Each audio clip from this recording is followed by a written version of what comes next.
Hello dear student, welcome आप सभी का आज के इस नए वीडियो में। देखिए आज के इस स्पेशल वीडियो में हम लोग कवर करेंगे क्लास 12 हिस्ट्री का चैप्टर 2 जिसका नाम है राजा किसान और नगर, किंग फार्मर्स एंड टाउन। इससे पहले हम लोग चैप्टर 1 को कंप्लीट कर चुके हैं।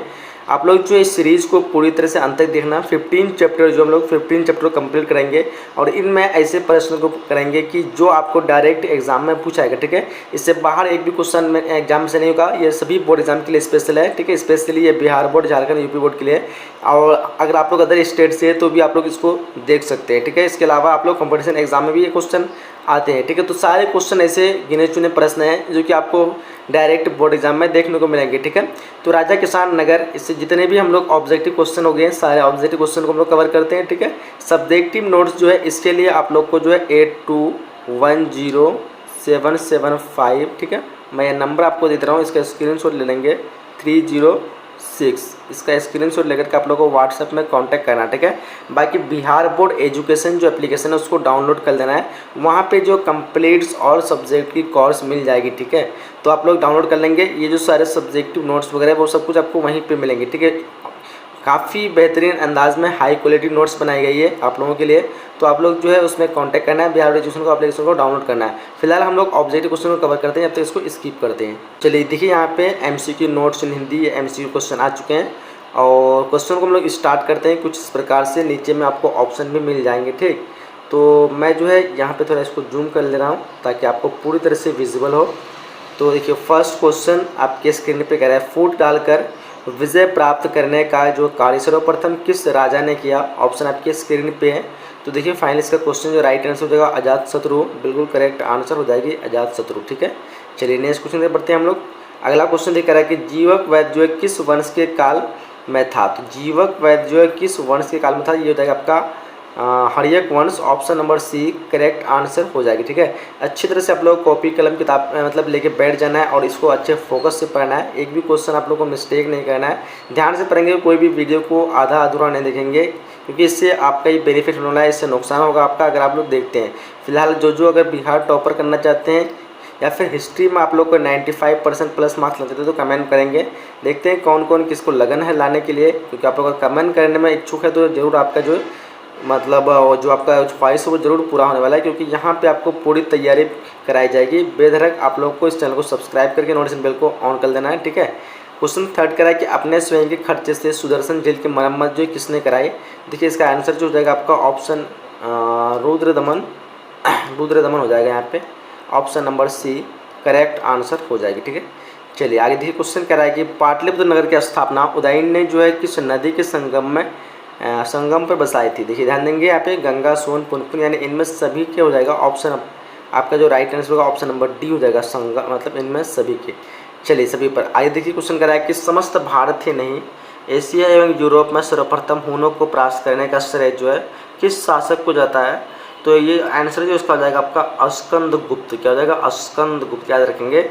चलिए नेक्स्ट क्वेश्चन करा है कि यूरोप का समुद्रगुप्त कौन था। यूरोप का समुद्रगुप्त काफ़ी इंपॉर्टेंट क्वेश्चन है। नेपोलियन को जो है यूरोप का समुद्रगुप्त कहा था है। ऑप्शन बी याद रखेंगे, बिल्कुल करेक्ट आंसर हो जाएगी। नेक्स्ट क्वेश्चन कह रहा है कि किसके अभिलेख में भूमिदान का उल्लेख मिलता है। किसके अभिलेख में भूमिदान का उल्लेख मिलता है। देखिए यहाँ पे करेक्ट जो आंसर हो जाएगा आपका प्रभावती गुप्त। ऑप्शन नंबर यहाँ पे जो है सी करेक्ट होगा, प्रभावती गुप्त, याद रखेंगे। चलिए नेक्स्ट क्वेश्चन देखते हैं हम लोग करा कि भूमि अनुदान से संबंधित प्रथम अभिलेख प्रमाण जो किसका है। तो प्रथम अभिलेख प्रमाण और सातवाहन काल, ऑप्शन नंबर यहाँ पे बी करेक्ट आंसर हो जाएगी। नेक्स्ट क्वेश्चन करें 510 ईस्वी में सती प्रथा के साक्ष्य वाला प्रथम अभिलेख कहाँ मिला।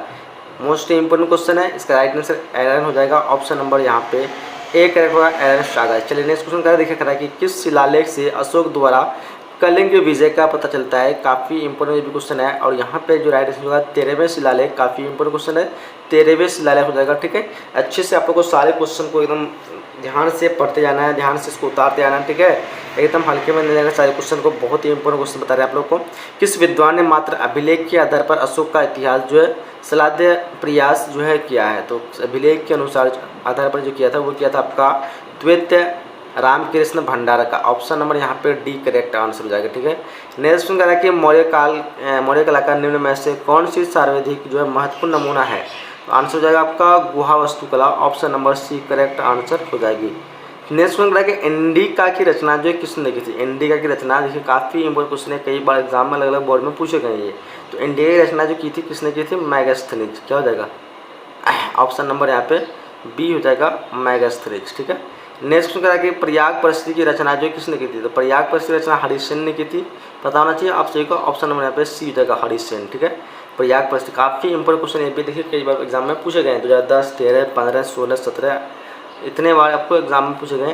देखिए नेक्स्ट क्वेश्चन कि गुप्तों के काल में कौन चीनी यात्री जो भारत आया था। देखिए ये भी क्वेश्चन काफ़ी इंपॉर्टेंट क्वेश्चन है। गुप्तों के काल में जो फहियान जो था कि वो क्या है, भारत आया था। ठीक है, याद रखेंगे। Option number B correct answer हो जाएगी। गुप्तों के काल में कौन चीनी यात्री भारत आया, तो बताएंगे आप लोग को फहियान। नेक्स्ट क्वेश्चन है कि भारतीय इतिहास का कौन सा काल जो स्वर्ण काल के नाम से जाना जाता है। स्वर्ण काल देखिए ये भी क्वेश्चन इंपॉर्टेंट दिख रहा है आप लोग को। गुप्त काल को स्वर्ण काल के नाम से जानते हैं। ऑप्शन बी करेक्ट आंसर क्या होगा, गुप्त काल, याद रखेंगे। नेक्स्ट क्वेश्चन है कि अशोक जो किस वंश का शासक था। देखिए इस ये भी क्वेश्चन काफ़ी ईजी होगा, इंपॉर्टेंट। ये आपका तो पहले जो था मौर्य वंश, लेकिन हाँ मौर्य वंश का ये मतलब पहले क्या मतलब मौर्य वंश का ही शासक था। ऑप्शन बी हो जाएगा। ठीक है। नेक्स्ट कौटिल्य की कीर्ति जो है क्या है, कौटिल्य की कीर्ति क्या है। देखिए इस क्वेश्चन का जो राइट ऑप्शन की बात करेंगे कौटिल्य कीर्ति, तो इसका आंसर जो हो जाएगा आपका ऑप्शन नंबर हाँ यहाँ पे तो ऑप्शन नंबर आपका बी हो जाएगा अर्थशास्त्र। कौटिल्य जो है अर्थशास्त्र जो है लेख्य है। ठीक है, याद रखेंगे। नेक्स्ट क्वेश्चन क्या करें कि मैगस्थनीज भारत में किसके दरबार में आया था। ध्यान देंगे ये आपका चंद्रगुप्त मौर्य के दरबार में आया था। किसके दरबार में, तो चंद्रगुप्त मौर्य। और यार ऑप्शन नंबर यहाँ पे ए हो जाएगा चंद्रगुप्त मौर्य, याद रखेंगे। नेक्स्ट क्वेश्चन क्या है कि समुद्रगुप्त की जानकारी जो होती है वो किससे मिलती है। तो समुद्रगुप्त की जानकारी प्रयाग पर स्थित। ऑप्शन नंबर यहाँ पे बी करेक्ट आंसर हो जाएगी। क्वेश्चन ने 21 करा कि पाटलिपुत्र की स्थापना जो किसने की थी। तो पाटलिपुत्र की स्थापना जो की थी वो किया था आपका उदयन ने। ऑप्शन नंबर बी हो जाएगा। ठीक है, चलिए नेक्स्ट क्वेश्चन करा कि नौरतन जो किस शासक के दरबार में थे। नौरतन किस शासक के दरबार में थे, आंसर क्या होगा था यहाँ पे। ऑप्शन नंबर यहाँ पे आपका डी हो जाएगा चंद्रगुप्त विक्रम आदित्य। क्या जाएगा, option number D correct answer हो जाएगी। ठीक, चलिए कह रहा है कि अभिज्ञान शकुंतलम के रचनाकार है। तो अभिज्ञान शकुंतलम के रचनाकार कालिदास है। किस कौन है, Kalidas. Option number A correct answer क्या होगा, ऑप्शन नंबर ए। नेक्स्ट कह रहा है कि प्रयाग परिस्थिति का संबंध जो किस गुप्त शासक से है। तो देखिए इस क्वेश्चन का right answer option number B होगा समुद्रगुप्त। क्या होगा, option number B Samudragupta. Next question प्राचीन भारत में अभिलेख की शुरुआत जो है किस शासक ने की। तो 25 का जो करेक्ट आंसर होगा ऑप्शन नंबर बी जगह अशोक। क्या जगह, ऑप्शन नंबर बी। ठीक है, चलिए नेक्स्ट क्वेश्चन करा कि किस शासक को प्रियदर्शी कहा गया है। तो किस शासक को प्रियदर्शी कहा गया है, तो वो हो जाएगा आपका ऑप्शन नंबर ए हो जाएगा। क्या होगा, ऑप्शन नंबर ए अशोक को। किसको, अशोक को। Option number A correct answer होगा। देखिए नेक्स्ट क्वेश्चन करा क्या करा है, मैं इसको स्किप कर रहा हूँ। क्वेश्चन नंबर 29 देखिए करा है कि मौर्य काल के टकसाल का प्रधान जो कौन था। तो टकसाल का प्रधान जो लक्षणाध्यक्ष। ऑप्शन नंबर यहाँ पे जो डी करेक्ट आंसर हो जाएगी। ठीक है, चलिए आगे देखिए क्वेश्चन करा कि पतंजलि के महाभाष्य से किसकी जानकारी जो मिलती है। इसका आंसर जो है आपका मौर्य काल की जानकारी मिलती है। ठीक है, ऑप्शन नंबर यहाँ पे ए करेक्ट आंसर हो जाएगा। ठीक है, क्या जाएगा, ऑप्शन नंबर ए। चलिए आगे देखिए क्या कि धम्मा महामंत्रों को किसने नियुक्त किया था। धम्मा महामंत्रों को जो नियुक्त किया था वो अशोक ने किया था। ठीक है, ऑप्शन यहाँ पे बी इस क्वेश्चन का करेक्ट आंसर हो जाएगी। क्वेश्चन कराए 32 कराए कि अर्थशास्त्र एवं इंडिया किस राजवंश की जानकारी देती है। ये आपका मौर्य वंश की जानकारी देता है। ठीक है, ऑप्शन यहाँ पे ए करेक्ट हो जाएगा। क्या देखें आप लोग को, ऑप्शन नंबर ए हो जाएगा आपका मौर्य वंश। ठीक, चलिए नेक्स्ट क्वेश्चन कराया कि एल्लोरा में कैलाश मंदिर किस राजवंश ने निर्माण किया था। तो एल्लोरा में जो कैलाश मंदिर जो किया था वो राष्ट्रकूट। ऑप्शन डी यहाँ पे करेक्ट हो जाएगा। ऑप्शन नंबर डी बिल्कुल करेक्ट आंसर हो जाएगी। चलिए देखिए क्वेश्चन कराया कि 16 महाजनपदों में सबसे शक्तिशाली महाजनपद। देखिए सबसे शक्तिशाली जो थी मगध। क्या हो जाएगा, ऑप्शन ए मगध हो जाएगा। ठीक है, बताओ आप सभी को। चलिए क्वेश्चन करें पुराणों की संख्या कितनी है। बहुत ही ईजी इंपॉर्टेंट क्वेश्चन 18 है ना। ऑप्शन नंबर यहाँ पे बी हो जाएगा। पुराणों की संख्या कितनी है, 18, ऑप्शन बी। नेक्स्ट क्वेश्चन करें कि अर्थशास्त्र के लेखक कौन है। अर्थशास्त्र के लेखक जो वो कौन है। तो देखिए यहाँ पे इस क्वेश्चन का राइट आंसर आपका कौटिल्य जो कि चाणक्य जिसको कहते हैं। ठीक है, ऑप्शन सी यहाँ पे करेक्ट आंसर हो जाएगी। काफ़ी इंपॉर्टेंट क्वेश्चन है। क्वेश्चन 37 कह रहा है कि वज्जी को सामाजिक ग्रंथों में कहा जाता है। तो वज्जी को सामाजिक ग्रंथों में जो कहा जाता है वो क्या कहा जाता है, उसको कहते हैं राजतंत्र। ऑप्शन यहाँ पे सी, सॉरी राजतंत्र नहीं कहते उसको, गणतंत्र कहते हैं। ठीक है, याद रखेंगे वज्जी को सामाजिक ग्रंथ में गणतंत्र कहते हैं। क्या कहते हैं, गणतंत्र। चलिए नेक्स्ट करिए जनपद शब्द का शाब्दिक अर्थ क्या होता है। तो जहाँ लोग अपना घर बनाते हैं। ठीक है, कहें कि आप लोग को जो है जहाँ लोग मवेशी रखते हैं, जहाँ लोग दोनों जाता है। ठीक है, लेकिन जनपद का जो अर्थ जो मेनली होगा वो जहाँ लोग अपना घर बनाते हैं। ठीक है, चलिए आगे देखिए क्वेश्चन क्या करा है। कि पंच चिन्ह वाले सिक्के जो बने होते थे वो किसके बने होते थे? ऑप्शन नंबर यहाँ पे डी हो जाएगा, ठीक है।